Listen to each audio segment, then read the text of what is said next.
Okay, so today we're just going to kind of go over the different reading genres. So we're kind of going to recap what you've already learned. So you've learned about the difference between fiction and nonfiction and what kind of things are categorized within those two subsections.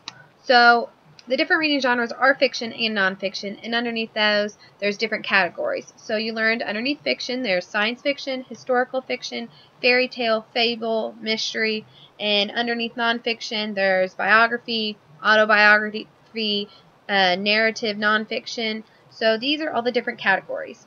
So underneath fiction, you learn that science fiction usually takes place in space or the future or had something to do with time travel. Historical fiction, took place in the past. Fairy tales usually had magical creatures. Fables are usually stories told by talking animals, and mysteries are usually crimes, and you're trying to figure out who did what by the end of the story. So some examples of the nonfiction that you guys learned about was biography, which is a story of someone's life written and told by somebody else. An autobiography is a story of your life or a story of whoever's life, but it's written by that person's life. And narrative nonfiction is factual information presented usually like a story.